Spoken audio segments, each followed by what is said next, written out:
Hi guys, Doug Schmidt with Equity Builders checking in again today. We're on a roof here with a lady who has called me over. She just bought this house a couple of years ago. As you can see, it has a very, very new roof. She said it was brand new back then, 2 years ago. But she says the people did a really poor job. She's got a couple of leaks inside, and a couple of other roofers have looked at it and told her she's got bad decking and the whole thing needs torn off and redone. Which was a big disappointment to somebody who just bought a new house with what she thought was a good roof. So after inspecting and walking around a little bit, I've found there's some definite sponginess, some soft areas on the roof, if you can see it kind of going up and down under my weight, but really nothing to be too alarmed about.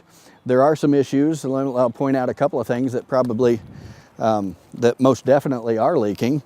If you can see the cracks in this metal pipe, there's no question when water hits that, it's getting in there, dropping down into the piping inside the house. The turtle vents look good. The chimney flashing looks good. But when we come around here to where the step flashing is on this wall, you'll notice they took the time to step flash everything really well, but they removed the board and batten from this wall. So these batten strips coming off was no problem. You can see though where a 1x4 was down there at the bottom. And what's happening now, any rain that hits this wall will run right down the wall and get behind the step flashing here. So once water gets behind that step flashing, there's nothing to keep it from going down into the house. So what we need is some counter flashing to hide the top of this step flash, caulked real well so that water sheds off of this wall and back out onto the roof.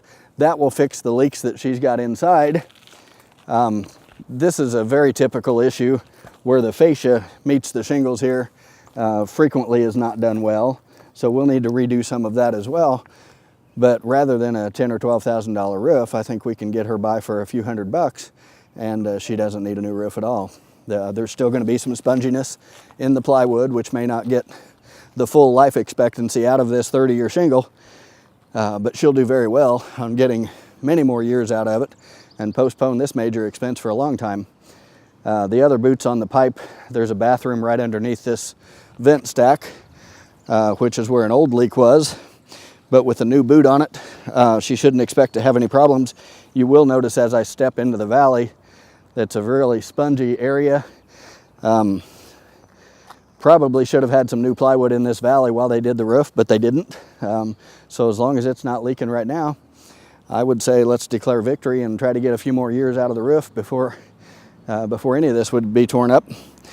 They didn't do a good job with the zip boot around this pipe. Should have been a zip boot rather than just a regular boot. So we'll pull that boot out and replace it with a zip and get all that watertight again.